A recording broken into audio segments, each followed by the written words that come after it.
Discover the power of music to heal and uplift. Introducing NeuroVibe, where rhythm meets recovery. NeuroVibe fuses ambient music textures with rhythmic layers to create music that goes beyond relaxation. It's crafted to resonate deeply, perfect for relaxation, self-reflection, or therapeutic sessions. NeuroVibe invites you to connect with your inner self through immersive sound. Explore NeuroVibe today on SoundCloud and experience the transformative power of music. Tune in, find your vibe, and discover what NeuroVibe can do for you. For more information, check out NeuroVibe on SoundCloud today at soundcloud.com/NeuroVibe-brainspotting. NeuroVibe is intended for general wellness and relaxation purposes and is not a substitute for professional medical advice, diagnosis, or treatment. Explore NeuroVibe now on SoundCloud. Dive in, find your rhythm, and feel better with NeuroVibe.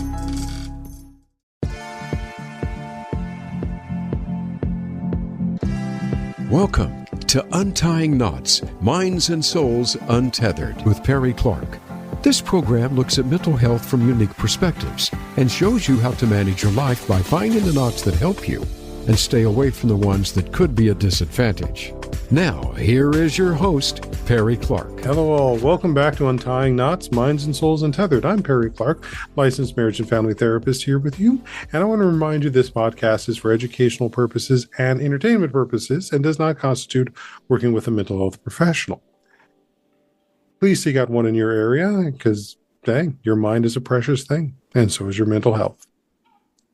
So in today's episode, and we have our dear friend Laurent to thank for this introduction, and I've had in our sort of pre-setup chats, we've had such a glorious conversation about our shared interest, and which not just only is in the aspect of spirituality, but even an aspect of going into the geekdom and the blurredom with issues of comics and the issues of material, and some of the work that's also going on with horror, which was a conversation we were just having before we started this. But I want to introduce you to Yvonne Chireau, who is Peggy Chan, professor of Black Studies and professor in the Department of Religion at Strathmore College, where she teaches courses on religious theory, African religions, and African American religious history.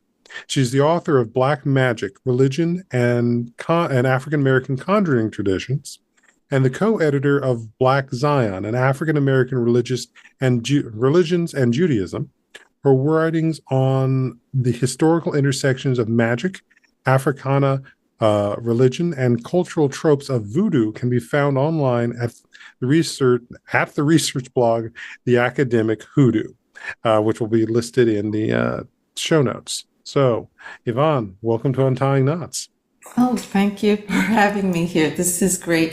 One small correction, not really correction. Just because it's important. So I teach at Swarthmore College, which is the first Quaker institution in the Commonwealth of Pennsylvania. Why is that important? The Quakers were the first community to go co-ed, all right, and to have African American students. But also, and I think this is really relevant for our times, Quakerism. So Quakerism comes to us in the 1600s, right? Really was a religion, not like any religion, not like any Christianity of the time, but a religion that saw that within every person there is an inner light. It doesn't matter if you're Native American. So the founder of Quakerism here in Pennsylvania knew many Native American people. Didn't matter if you were enslaved Black people or Africans. But so Swarthmore College was founded on those principles of Quakerism. That was a long time ago.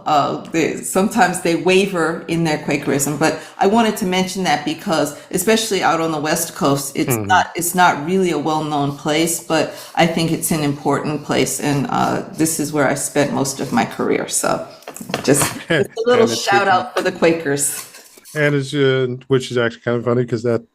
When we were talking beforehand, I was talking about the game that I was in the process of writing. Yes. And the principal story there is that one of the characters is basically a Quaker, and his mother had instilled the abolitionism in him before the ill-fated things that happened in the story. So it's just like, oh, there's an interesting little connection into that, and where, again, this belief that was helping people got twisted. Yes. Cool. Very cool. But as I come back to the classic question, and as you're sharing us more about being there, how did you get here? Okay, just so how did I get here? You know, my teacher used to say, when we find ourselves in that beautiful moment of being present fully, it serves us to think, how did we get here in our day? Where did we come from, and where are we right now? It's kind of being conscious. It's something we don't think about. So when you ask that question, I go back to when I was 5 years old, right? I was, my parents were extraordinary people. They're no longer with us, but my father was an immigrant from the French Antilles, the island of Martinique.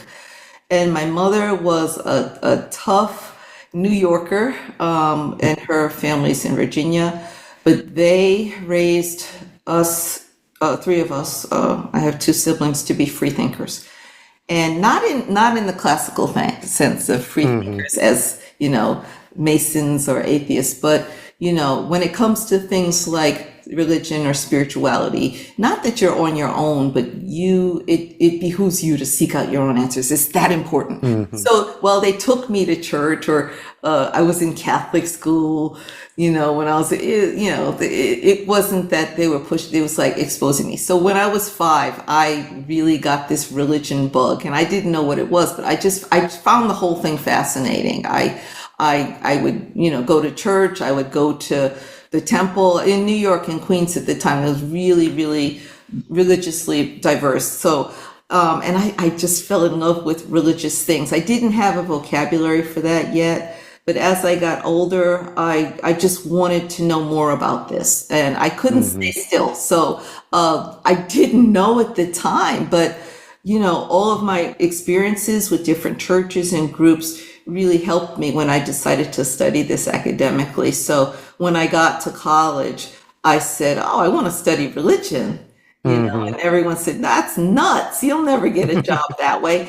And to be honest, I had no idea that there were jobs like I have now. I really didn't know. I just knew, and this is the adage, you follow your heart.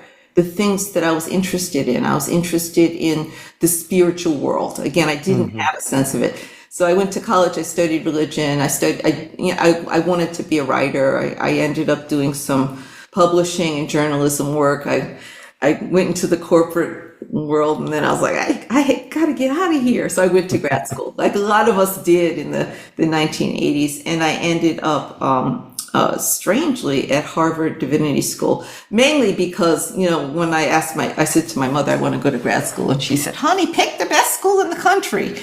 And I was like, okay, I guess it's Harvard. And, you know, I ended up at Harvard, which was really a wonderful opportunity, because Harvard is sort of like an intellectual and academic crossroads. And so it was there that I said, oh, well, you can do this for a living. You can study religions and religious diversity. How I got here was, and this was around the late 1980s when I started, there was a big gap in how we study and think about religion and spirituality, particularly with respect to Black people. It was shocking to me. So you have libraries full of books on Christianity and white people and Europeans, right? Because they were the ones who started the field.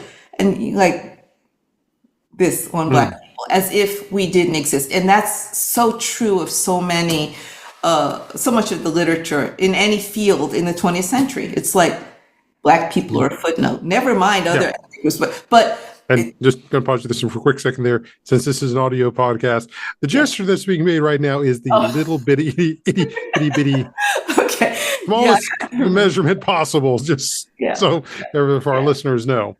Yeah. So just to cut to the good part, and I think we're at a time when everyone's looking back at that period. It wasn't, we grew up in the 20th century. I'm assuming you're in my generation, that it's unthinkable that the lives of Black people would be not so much written out. And that's what we're trying to figure out, but overlooked, ignored. You know, that's why we have these conversations now on slavery and how, people were starting to think about this in the 80s. So that's when I decided to go to school. I had the good fortune of having a mentor who was one of the trailblazers in the field, who said, a beautiful person, his name is Albert Rabbitoe. Again, he's no longer with us. Let's put Black folk on the map, because if there's one thing, and America's going to get this one day, Black Americans are central to the story of America. It's not about the margin. It's not about, okay, you were slavery, slaves, so you were marginal.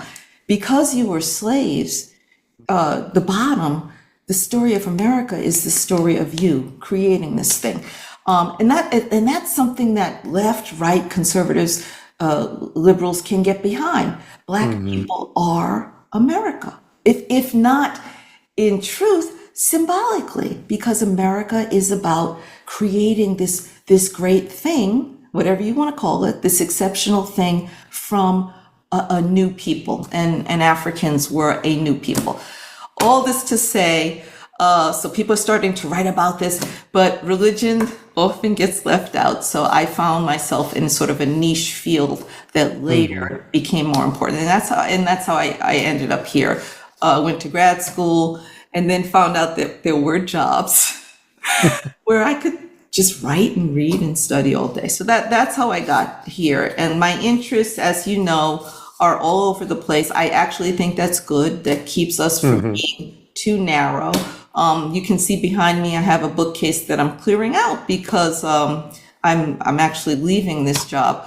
But we have to read all over the place, not just about the things that we love, and that makes us well-rounded. So yeah, that's how I got here, and I got here through Laurent, like you said, and I'm just so thrilled to talk to someone who's just as eclectic in their thinking and in their orientation as me. So, well, thank you, and happy to have that conversation, because that standpoint of not just of the eclecticism, but of the fact that this is also talking about from the therapeutic and mental health side. We're talking about intersectionalism. We're talking about the aspect, and that in many cases, especially when we're dealing with those who are recovering from abuse, is finding their sense of worth back.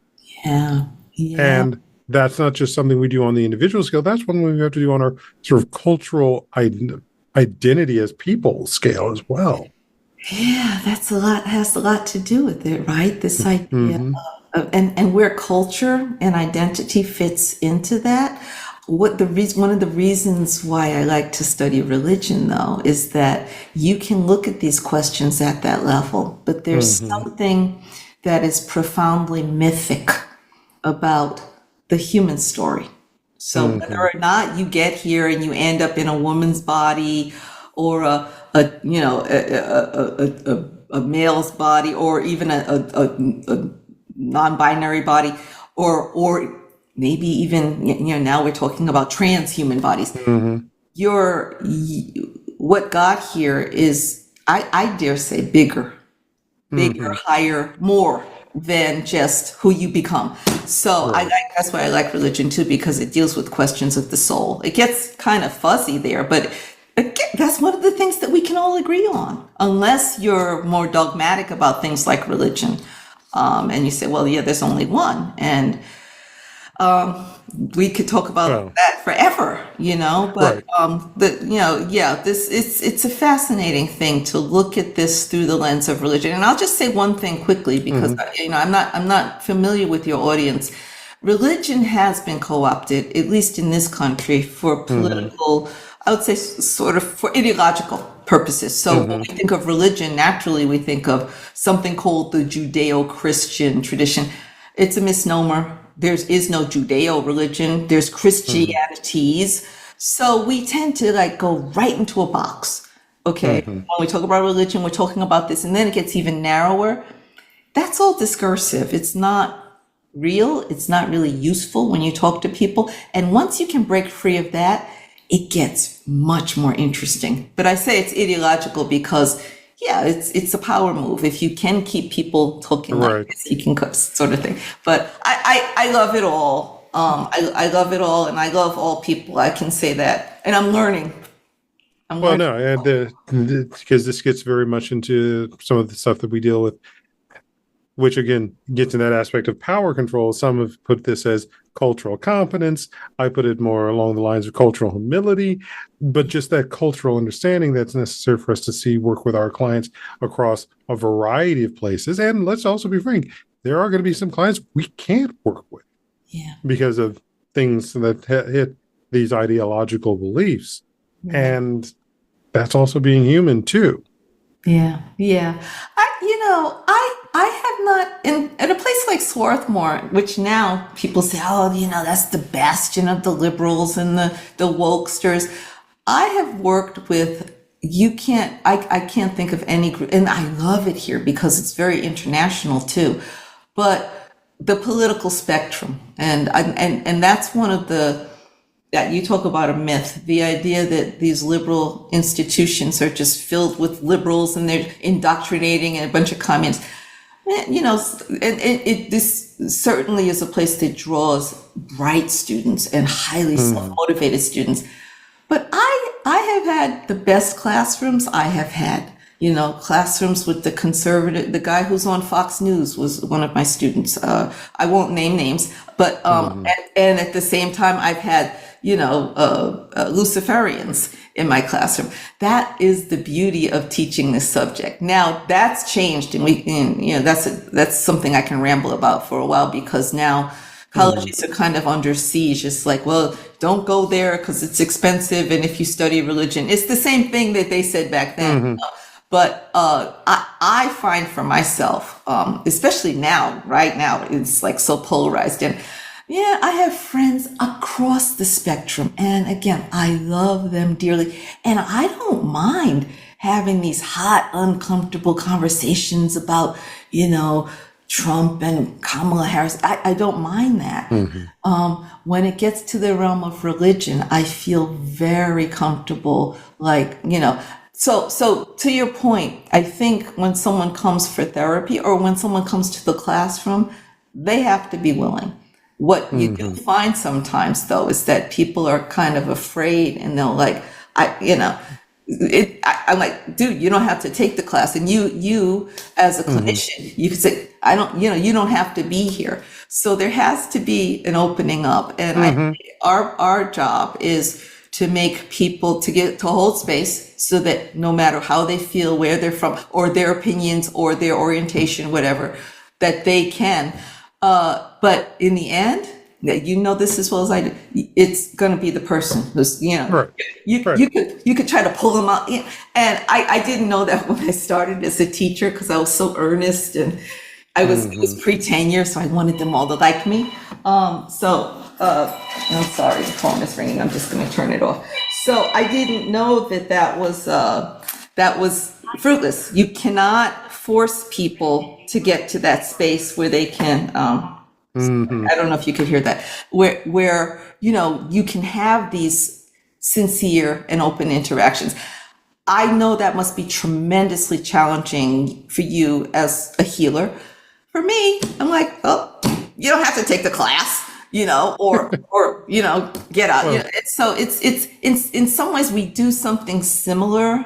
I think I don't call myself a healer in that way, but the classroom can function as an extraordinary healing space. And here I have been privileged to be at a place where it's a diverse classroom. I know these folks out here don't think so. They think that, the DEI programs, but the DEI programs also bring students like our vice presidential candidate, like J.D. Vance, Right. or students who are white, lower income, as well as, our transgender students or whatever. So yeah, it's a strange period right now because everyone is like, I'm like, we're doing the same stuff we've been doing for 30 years, since I've been here for 30 years. So, it's getting into an aspect, and yeah, there are definitely others in my field who are can become desperate and wanting to see people change. But again, and I know I've said this in other episodes, the person who has come to sit work with us has to be the one who wants the change, not the ones around them, not the ones that want that shift. I mean, that's believe me, when it comes to couples therapy, is often a very big thing where they want their other partner to change, and they want an outside authority to tell them that they have to change or that they're wrong. And it's like, that's not going to generate good relational dynamic between the two of you when you're not in my office, when you're out there dealing with everything else, including raising your kids. Is that change, that thing you want, is not or about the other person, is not going to happen. And that other person has to want to change for themselves. That the constraints of whatever they're going through have now become so intolerable that they're now ready for something else. But they got to be able to let go to accept that there's something else out there. Yeah. Isn't that an insight for the world today, though? Never mind even the world, just for right now, because I know, things are hot out here. I don't know what it's like out west, but things are. But are you willing to change? Are you willing to change? Are you willing to think a different way about everything that's going on around you? And I say that, and it's like, they'll say, yeah. The answer is clearly no. I'm set. And I'm saying this, the subtext here is political. My spouse is a political scientist, and I don't know if he'll ever listen to this, so I'm going to talk about him, but not gossiping. Right. But there's a lot of people like this. He's a political scientist, which means he knows a lot, really smart. And this, and we talk a lot about what it's like to teach during an election year. And he's my age, so we've been through this lots of times, but there's this sense that, this is different from every other. And that's what we were saying at the beginning. No, it's not different. We're on a cycle, where we can put into that cycle, but the people have to, and this is what, and he won't, let me not talk about my spouse, because he may hear this, but people have to be willing to change the way they think. And that may mean something that's 360, but I see right now it's like there's a great resistance, and you understand that why, because there's a lot of fear around that. So there's a lot of fear of it, and it's something else that comes with the idea of what is safety, and the principle of what are you willing to spend to do for safety, but is that safety? There's a perception of safety in the moment, but there's also what is safety in long-term standards? What are the secondary components of safety that are not immediately obvious? And I'm going to put it this way: this is I think one of the unrecognized tropes in horror movies. In this, well, not just in horror movies, but in this genre of horror. And how often is it that I don't know if you've ever seen that. I think it's a Geico commercial where the teens come running out of the cornfield, and it usually shows up at this time of the year around Halloween and so forth, where there's like, oh no, get into the running car. No, we need to hide in the basement of the spooky house. No, let's hide behind the set of chainsaws and so forth. And it's like, yeah, you're going for safety, but what's the secondary component of that? Now, again, that sense of safety, we don't often think about that in these high energy moments. But now what happens when we're looking at these longer moments, these things that are a slower development of it? And the sense of, you're going for the idea of safety now, but what happens 6 months from now? What happens a year from now? What are the ramifications of it? That's actually, this is food for thought. And it's someplace we could go down and have a conversation on. As you were speaking, I began to think more and more. I mean, the same applies to politics, but whether religion has always offered a safe haven for people, whether that's changing, I don't think that's changed. I think that's one of the functions of religion. And we can talk about whether it's safety, false safety, or whatever. But I wonder what that says about these institutions, these religious institutions, that they told us, the sociologists told us, in the 70s, it's going away. The U.S. is going to be secular, like it's going to be like blah, blah, blah. And the exact opposite happened. And it makes me wonder about religion. And to sort of loop it back around to my interests, selfishly, I Nope. always wonder what this means for Black folk, right? So Oh, I'm a scholar of the venerable African American religious traditions, and when I say that, I mean comparatively. So right. I can look at Black churches, and I can talk about Black Muslims, and so I have a grasp of history, and I wonder in my favorite.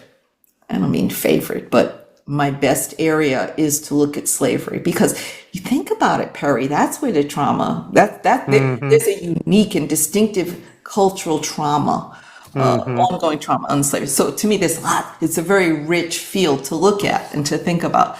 So thinking about safety and religion, you just got me thinking about it. And then, thinking particularly about Black folk and religion, and whether religion still provides a kind of safety, or whether it ever has. Or, there's a lot going on there. So it's a good conversation. Yeah, it's a very large, complex subject, which we're not going to be able to get through all of here. But it's one of those things that, from what your field brings and what my field interacts with, we hit a lot. Where does that religion provide certainty and comfort, as well as a place of strength and community, which are all beautiful things. But again, like all things, nothing is 100% pure. And I know that's one of the tenets of IFA, in the aspect of nothing is 100% just one thing. It will have its components of that are negative. And sadly, we are also seeing some of those negative things that have been pushed more forward in this particular time. As obviously, if you're listening to this, the election is next week at the time of recording this. So by the time this comes out, the election will have happened. So hopefully there'll be some thought also going about that sense of safety, and but that's interaction with it. And I've also noticed, as a therapist, in some of the therapist circles, at least that I monitor, I have watched the vitriol that has come up around even the idea that politics comes into our mental health. And it's like, nothing exists in isolation. That's true. That's true. That's true. And it's a strange and interesting moment that people are trying to read the past onto. Sure, there's patterns, we're on a cycle, and sometimes even the cycles match other cycles. So the astrologer said yesterday that, this is the alignment of the stars before the Civil War. And then the other guy said, this is not, so even the astrologers don't care. But the idea that there's nothing new under the sun, but it's possible that even psychologically, or as I prefer to think, psychically, we are matching the periods, the energies, the contexts that have been with us before, because there's nothing. It's really like that, and that goes a long way to explaining just the heat of the emotions. Now, I'm not I love to read about it, but I don't do astrologies. I'm certainly not an expert on it, but I think that's one of it's such a fascinating science, even. You mentioned IFA. I think these are all sciences that give us insights. Now, people get kind of woo-woo or silly about it, but there is something to, again, and I think of things like divination and astrology, which, the founding of this nation was considered a science. The English, had some of the great astrologers. Of course, it goes back further. The brown people came up with it in what is now India. My point is that I've always studied religion expansively to include these practices and ideas and intellectual currents that, again, the Christians haven't been too happy about in the past couple hundred years. So when you talk about divination, or when you talk about astrology, things that have been around much longer than 19th century fundamentalism, to me, they're just part of this bigger package of religion. But for what I found I had to do was, because it's not even that I got a lot of resistance. I got a lot of resistance professionally because when I started to write about things like magic, which was my forte, people didn't know where to put. They were like, huh. I could tell some people were nervous. But the others were like, well, is this anthropology or is it religion? Because religion, and so they didn't really know what to do with it. I even think that's changing. But I like to look at religion, and I'm going to use the quotes because it's never what you think it is, more expansively than just, whatever the Judeo-Christian thing. So it can include practices, even like divination, astrology, what we would call magic, these sorts of tools, healing practices that have a lot to do, as I learned, with safety and probably more importantly, control. So that's part of my understanding of religion. I know your audience is cool, but I've already lost people. As soon as I open up my mouth about magic, it's like, oh, sister, you don't want to go there, and then there's always a little opening for me to talk about it in ways that folk will understand, especially among African Americans who have this pluralistic view of spirituality and religion that is inclusive of these African originating ideas. Now, these folk didn't call it African spirituality religion. They called it they still call it witchcraft or worse, voodoo, which is the other thing. But now maybe we're at a point where we can say, oh, okay. But that's been my work, to sort of open up, the frame for talking about things like religion. As soon as I start talking, people assume it's one thing, and then within a few minutes, it's like, oh, that's really interesting. I want to, So I think that's the job that we have. And even in you, Perry, and I don't know that much about how you work, but I know people who won't set foot in a therapist's office because, well, sadly, for lots of reasons. There's lots of reasons, and culturally, there's lots of reasons. But when you sort of open it up a little bit to talk about it, and it's like, oh, you don't sound like a therapist, that's an opportunity. And so I don't know how to push my fellow scholars to do that, because it's really, I don't know. And it's not my job. I'm doing my thing. Well, I think it's, on one note, it comes back to what I'm saying about that idea of sense of safety. That idea, that sense of certainty is something that can be useful, but again, it can become stagnant. Yeah. And there are people who will hold on to it because it continues to give that certainty in a storm and rage of a lot of change. And they're holding on to that rock when they need to go with the flow. Yeah, sometimes it does mean they're going to get banged against the rocks. Yeah. Because that's also sometimes what is necessary for change. I was just talking to a client yesterday, and we were using the metaphor about the butterfly coming out of the chrysalis. Yes. If you intervene, it doesn't necessarily mean that the butterfly is going to survive. That struggle is part of what life and nature presents for the butterfly to break its way out of the cocoon, its chrysalis, and then go through the process to pump the blood into its wings so it can fly. Yeah. Otherwise, it's dead. Yeah. But I think we're also at the point here where it's a good time for us to take a break. And I will close on this part that was said in the reboot of Battlestar Galactica, the Pythic prophecies, which basically said, this has all happened before and it will happen again. So stay tuned, folks, here on Untying Knots, Minds and Souls Untethered. I'm Perry Clark with Yvonne Chireau, and we'll be back shortly.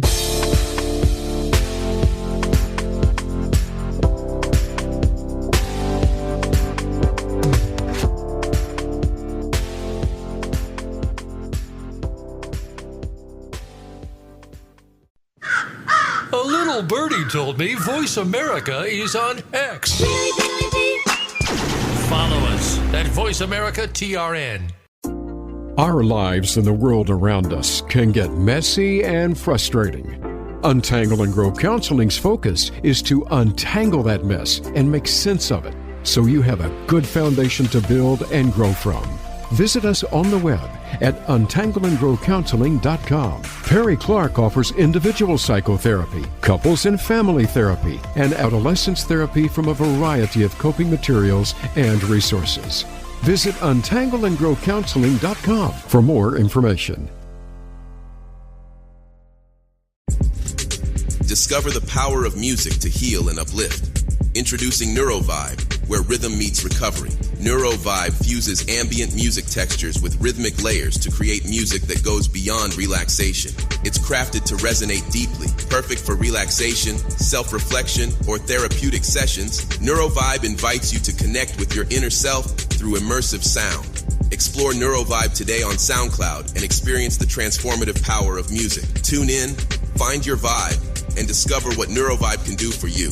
For more information, check out NeuroVibe on SoundCloud today at soundcloud.com/NeuroVibe Brainspotting. NeuroVibe is intended for general wellness and relaxation purposes and is not a substitute for professional medical advice, diagnosis, or treatment. Explore NeuroVibe now on SoundCloud. Dive in, find your rhythm, and feel better with NeuroVibe.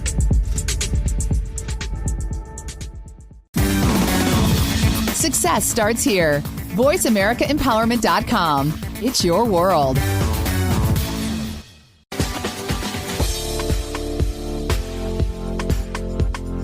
You are listening to Untying Knots, Minds and Souls Untethered. If you have a question or comment about our podcast, send an email to pclark@untyingknotspodcast.com. That's pclark@untyingknotspodcast.com.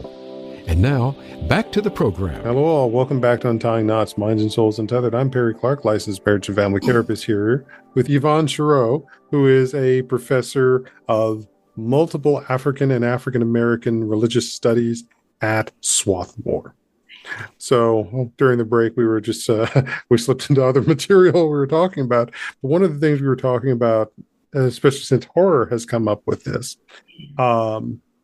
we're both grew up during the 80s. And one of the big things that was a big movie, shall we say, genre class was the disaster epic. Whether it went from airport with the issues with the airplanes to, I know the big ones, which were coming up with the massive earthquakes or the massive ecological events happening, usually earthquake, tidal waves were examples of them. Towering Inferno. Oh, yeah. Poseidon Adventures. So technology, man-made stuff. That's yeah. Oh, I love these. I don't know why. Why did I? Well, and there, that again becomes an aspect of what was our sort of reflection of where our mental stress was at the time. Yeah. Interesting. Because the reliance on technology, but also discovering where technology could do so many things, but also fail. And again, that comes back to that sense of safety, that sense of security, that sense of certainty. But that also our change doesn't always match. I mean, just Towering Inferno, even though it was an engineering marvel, the technology, the materials couldn't support what that building was doing, and it results in the fire that destroys. It's ultimately, some would say, the Tower of Babylon. Even in the tarot cards, it would be an example of the Tower card. Absolutely. And then we come to where we are now, because we're just talking about The Quiet Place, and then there was also The Bird Box, as being movies that talk about our horror, about our sight, our horror around our voices and so forth. But horror, again, we've sort of slipped into the horror standpoint, and yeah, it is that time of the year at the moment for it, with Day of Souls, Day of the Dead coming up next. But that sense of where does this play, especially for us, not just in the geekdom and modern aspects, but the mental health and the religious side of it. So I'm kind of, what are your thoughts there? Oh boy, the mental health part, so interesting. As soon as you say that, I'm like those people when they hear religion, they think of the churches, the Judeo-Christian. it's when I hear that, I think I go right to this sort of clinical, or I go to the psychological paradigm. It's very, where, and I know you're going to ask me about the myth. I'm thinking it like a person that, oh yeah, this is the myth of what mental health is. But what I think where we are with mental health, and I don't, I really don't know. I don't have a doctor. I don't have a therapist. I'm very non-traditional in my approach to healing. But I believe that at least that area, that discipline, whether it's psychology or social work or anything, has evolved to the point where it's more holistic, for lack of a better word. So mental health is not just about mental health, right? So it's about the social fabric. It's about the body, the bodies, the emotional body, as well as I divide them. There's a mental body, there's an emotional body. So And a spiritual body too. Thank you.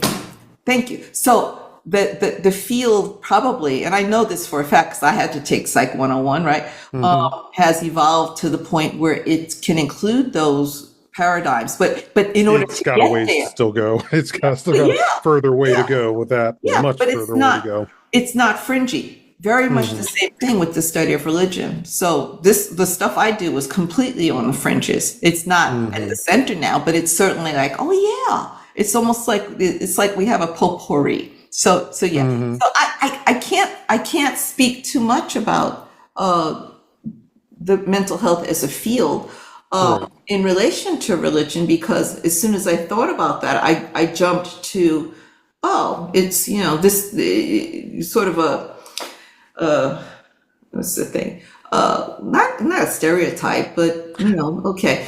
And really both, whether it's mental health or religion, we both get hit with stereotypes about what it is. And I think that's also because there's this aspect of who have been the loud voices, who have put their money behind certain ideas becoming the central thing. Yeah. And it also becomes about power and control. Yeah. Well, we do have what my advisor, my wonderful mentor talked about, something called therapeutic pluralism.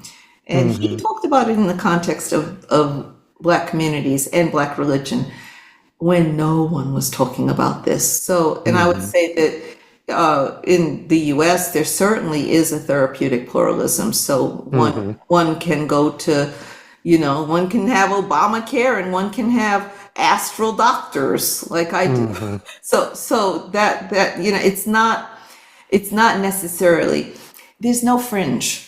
There's no fringe. Now I get what you're saying. Your field is probably a little bit more rigid or conservative maybe, or it's harder to, but think about how the field was when, even in the 80s, like so I'm not saying it's but our understanding of trauma care was very, very small, and let alone the idea of recognizing trauma and its effect in the early 80s compared to where we are now, where we're developing trauma-informed care to recognize just how many people are living with trauma. Yeah. I wonder about that too, because that's a word that my students use a lot. So it's not only that as a professional, but it's sort of trickled down into the popular discourse, right? So that students talk about trauma all the time.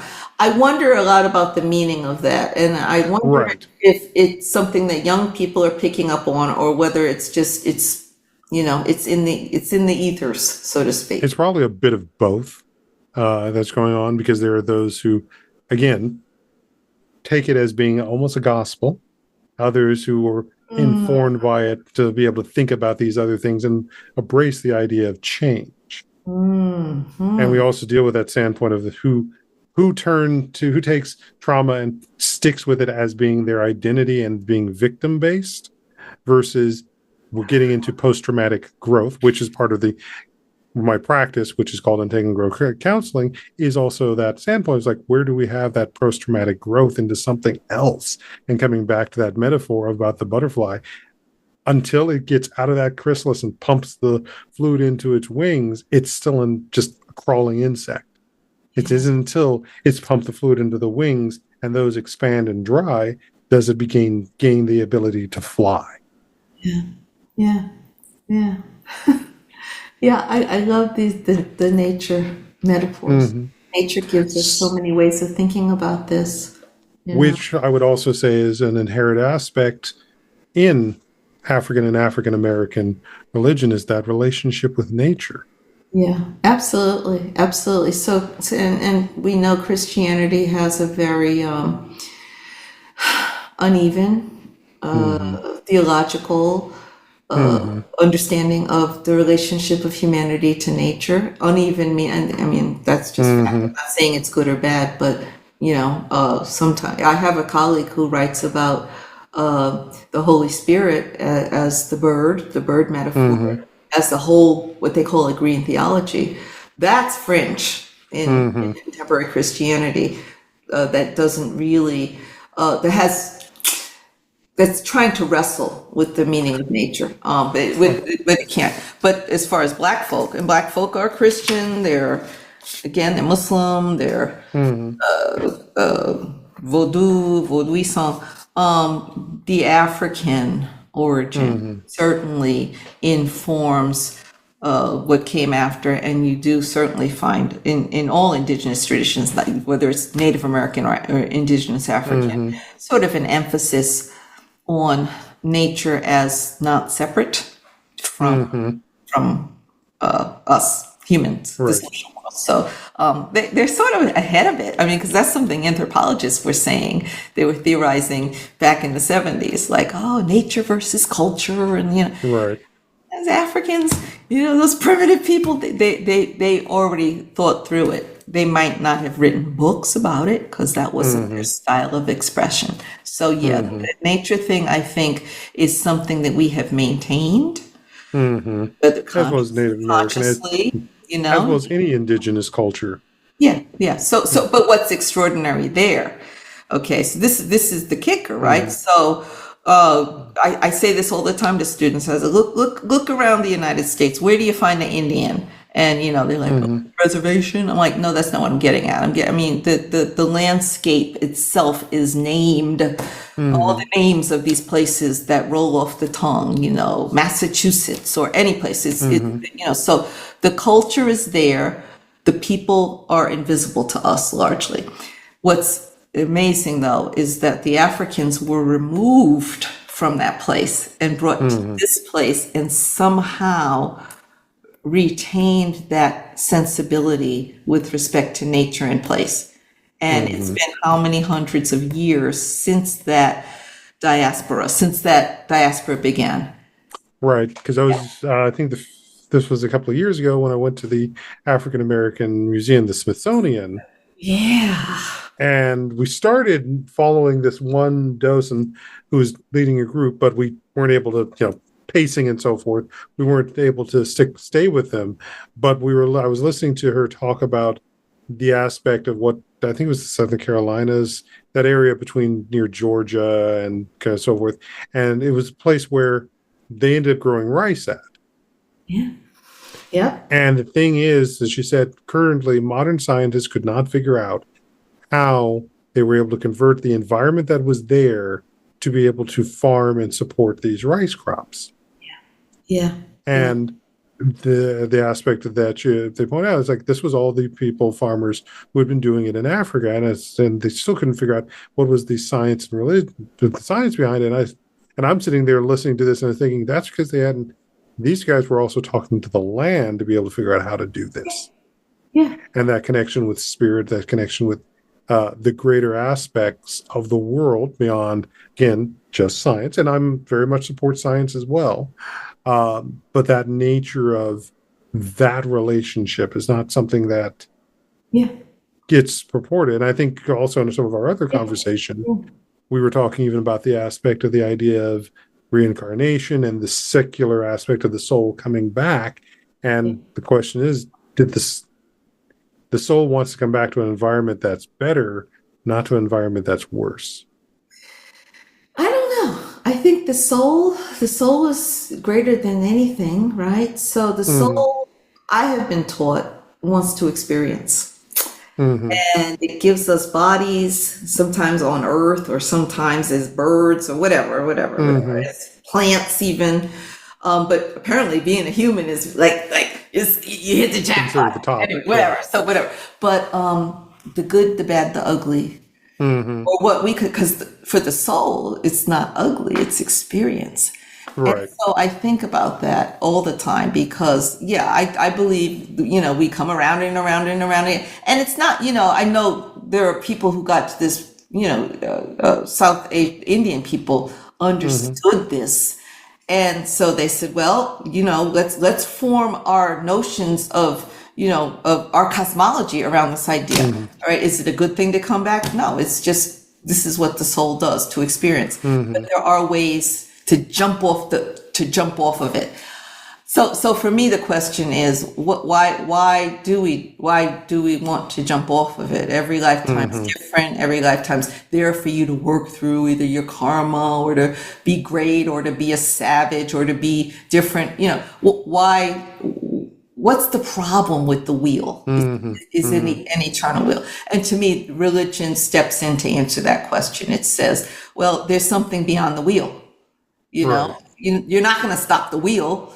You're not going to stop the soul from returning, but you can sort of jump off of it in different places, in different points. So I'm not sure whether the soul wants that. The soul just wants to be. The soul wants experiences. Right. In these bodies and in these planets or places. I mean, so. True. Yeah. And I fully agree with you. I think it's also, again, where we get into that way, it's being interpreted to that aspect of and leads again into what are the conditions that are being created for the soul to come back into, to have that chance to change or not change. Yeah. And what environments that creates. And there is both a spiritual sense as well as a mental sense to that, if not just the physical sense of what is the body coming back into, what is the being coming back into.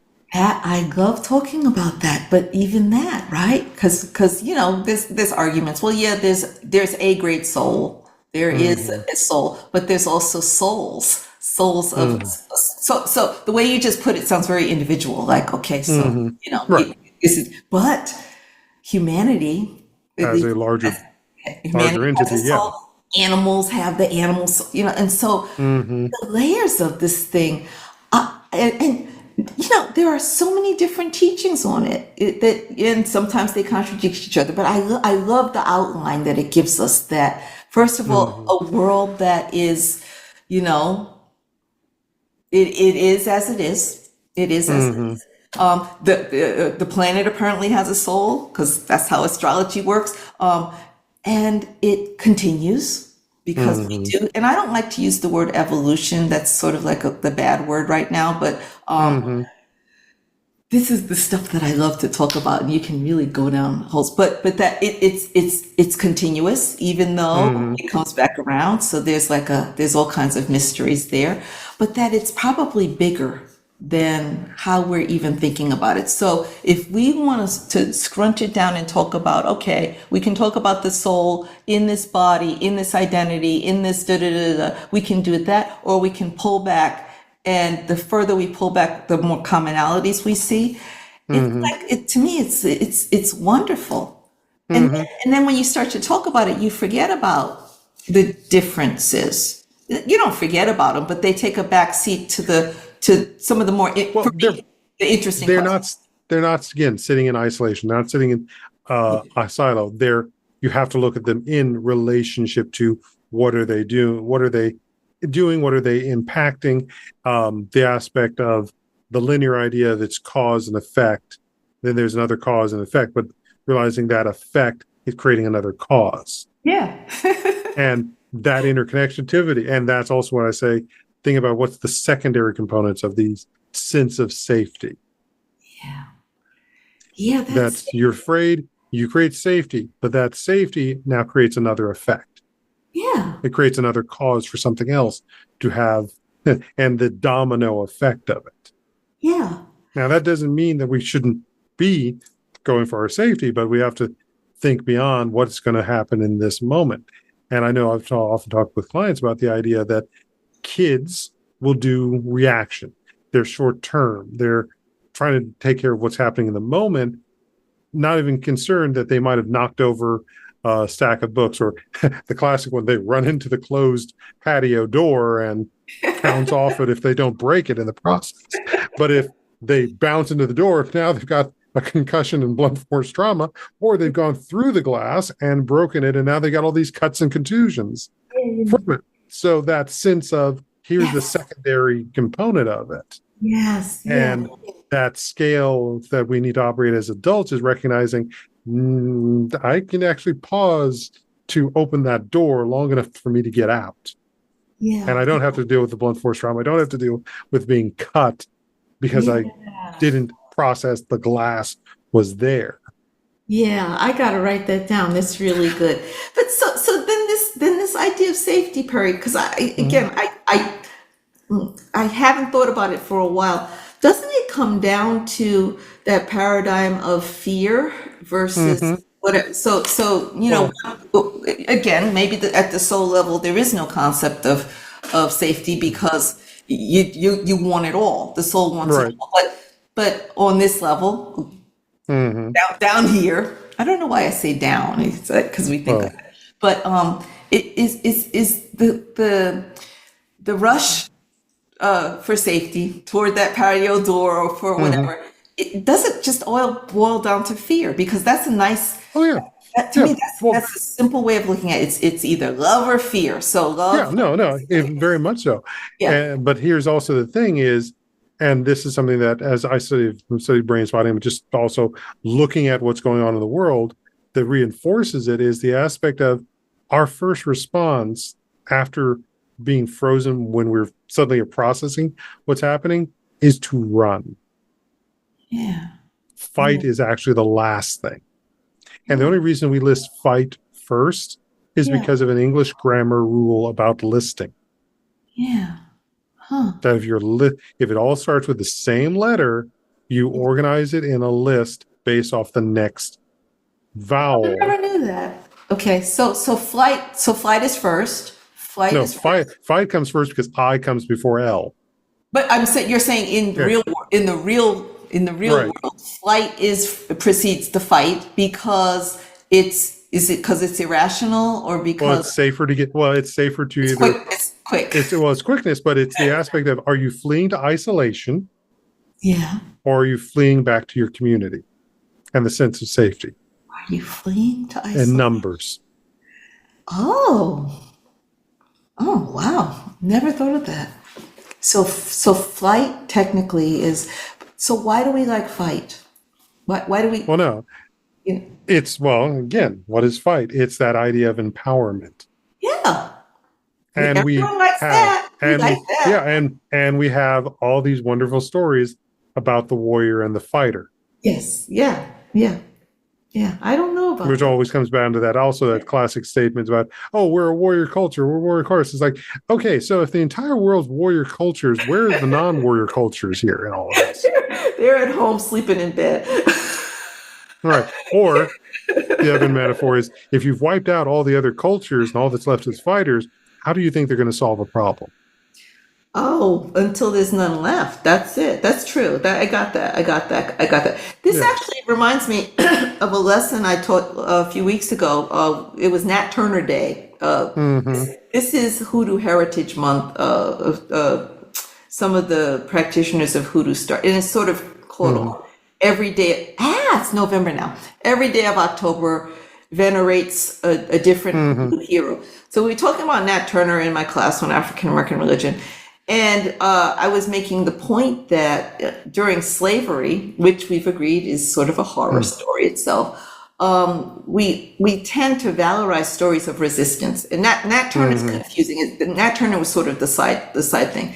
But I said that one of the ways that Black people struck at the system was not to fight and not to resist, but flight. Flight was the thing that put a monkey wrench in. I'm not saying there's anything, and students were like, yeah, if I had been there. I was like, first of all, you don't know what you would have done. But they like the Nat Turner, the fighter or the resistor, but I was like, that's not what most people did. They struck against the system by taking off, Right. and I could see that their eyes were like, oh, I never thought of that, because somehow that's not fighting. Right. And It's not that glamorized idea of that. I mean, and it's something that also comes up in Tanana Reeve Dew's Uncle George's Wishing Well, where Uncle George basically says to the heroine in the story, you really have to have desired freedom, more so much so that you're willing to abandon the rest of your family / community for that, versus staying there with them and literally suffering. Yeah. See, it's and so that There's more to it, but I definitely recommend reading the short story. I love her. I don't know that one. I love her. I love these stories because they give us, first of all, a lot more creatively and speculatively to think about that experience. That's why I said that the slavery is such a rich field. And, I know the habit is now, white people don't want to talk about slavery because, Governor DeSantis is like, you all are just being mean to our kids. It's not so much being mean, although I have seen plenty of people who take it to whack, people over the head. It's not that. It just adds multiple layers. One of the things that bothered me the most, and I won't drop any names, but when I was in grad school, there were a number of feisty young Black graduate students and professors who talked about slavery in this way of villains and heroes. And it's fine. Talk about that, because back in the day, we either didn't have anything or Black people were criminals, which was part of history. But I'm like, well, no, some Black people were villains, and Black people were heroes, and Black people were Christians, and Black people were Muslims, and there were all these things that now we seem to not be willing to say. And I think, I mean, I don't agree with Governor DeSantis or these people who say that you can't even tell the story. But to tell a story about slavery, yes, you can tell a horror story, but even when in a horror story, you have different kinds of heroes, but you have, what do you call the hero, so we seem to be going back to that point where it's like, no, there's only a good guy and a bad guy here. Very much like our politics, Right. it's Well, and I don't know what it has to do with safety, but people are very certain that no, there's a good guy and a bad guy in this story of slavery or whatever. And I'm like, no. Right. Well, and I'm going to put it this way, and this is also, again, where we come back to the mental health side of that. One of our particular aspects of field is narrative therapy, which is about talking about, and I'm going to simplify it, there's more to it, that idea of what is the story of your experience in life, how are you portraying it? And and if we go back to the standpoint of going back to a kid, what is some of the first stories we're told as kids is that there has to be a good guy, there has to be a bad guy, versus where we are as adults, where there's a lot of shades of gray. Yeah. And there is no absolute good guy, absolute bad guy. Yeah. Even the teachings of IFA again, coming back into that. Yeah. And it's easy to default, much like the default of that language, that list about alphabetizing, to be able to justify, understand, and explain this on as simplest of a range. There has to be a bad guy, there has to be a good guy. That no matter what, the good guy's results are going to be certain, defeating the bad guy, and nothing else happens after that. Yeah, that's it. There's no new cause caused by the effect of defeating the bad guy. And yet in any of the good stories, especially in the stories that we're in, the classic statement said, you take out one evil, another evil is going to take its place. Right. There is a constant cycle that's going on. Yeah. And when I think about it, having this sort of rigid good guy or bad guy, that's a kind of safety too. That's a kind of certainty. It's the safety of certainty, because I know you're the bad one and you're the good one. And so I can be safe in my thinking, no, if you go down, and I have gone down, and all of us have. We all have. Go down that path, Heaven help you, Yeah. because it's. Yeah. But that is a place where the safety shows up. I'm secure in my belief that that's the bad one. Mm-hmm. Whoops.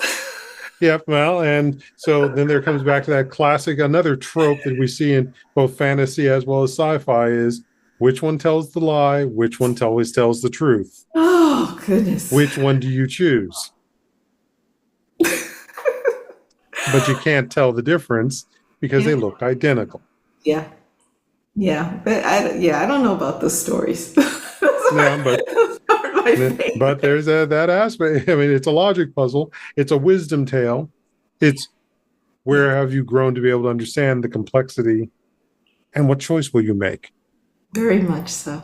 Very much so. So as we need to start coming towards the end and wrapping up here, I'm going to ask you the question, what do you think is a myth and reality around mental health? Especially after our discussion today. Yeah. Well, as I sort of referenced, the myth is that mental health is just about, the mind or the psychology. It's not. It's about the bodies, physical bodies, the emotional. It's about so I think that's my myth, I guess, that, assuming that when I even hear mental health or I think about mental health, it's just about, mental things. It's completely not. I think believing that the mental world or the mental body, even, because I like to think in terms of bodies, is separate, is Right. a pernicious myth. Okay. Yeah. But a reality? Oh, Perry, what's real? What's real? So a reality of mental, that's a tough one. I like to again go back to the mystical assumptions. I think that our mystical assumptions are real about the soul, and that's probably the most important thing. That there is a soul, there is divinity. That's not a religious statement because I guess it is a religious statement. I'm not making a claim about God, by the way. That's the short, cheap shorthand. Right? But that there is a soul, and that I'm making that claim. That's a mystical assumption, and that I could say something profound about how the reality is that and this is very much, the students are into this sort of AI thinking, what is that guy, Bostrom's theory, or what is his name, that we are actually living in a mental universe right now, the theory of the holographic universe.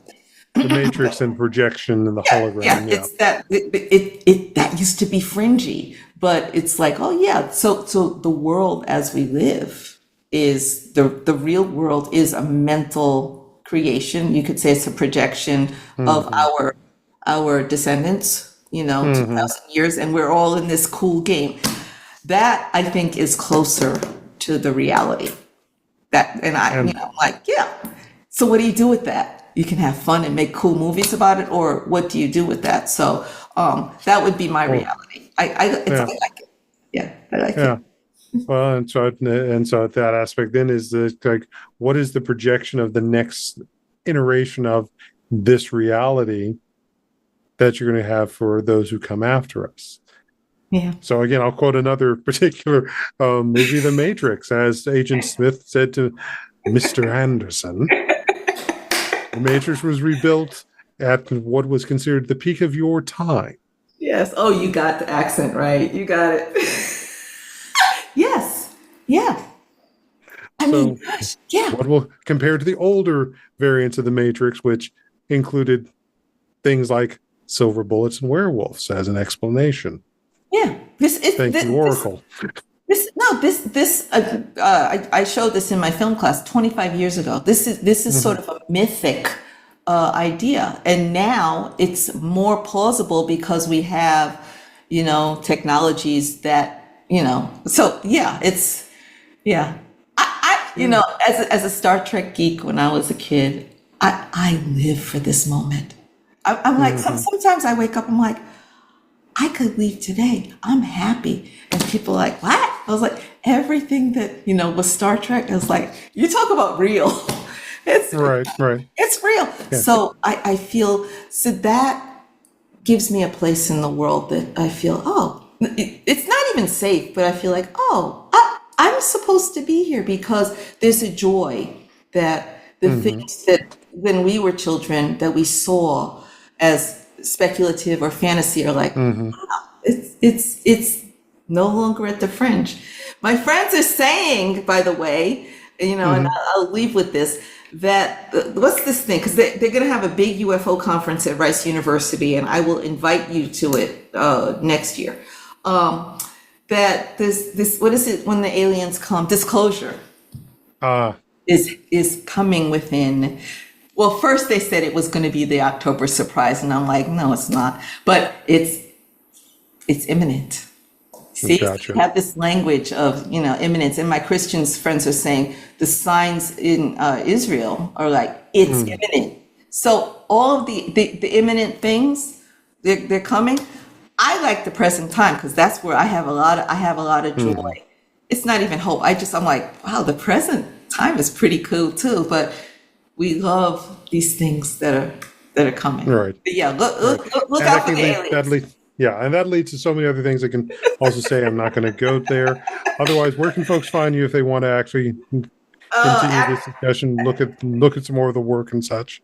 Academichoodoo.com. It's not very active, but there's a lot of stuff that I've written that you can kind of see where my comics research, which is what I'm knee deep in right now. And we didn't talk about that at all, but academichoodoo.com, I have you can contact me there. And that's actually how I found Laurent and you. So. I think we're going to need to do a number 2 to talk about the comics specifically. I we need to wrap it there for today, folks. So be well. Thank you all for listening, and Yvonne, thank you for also being on here. And stay tuned for more episodes, folks. And we'll be back.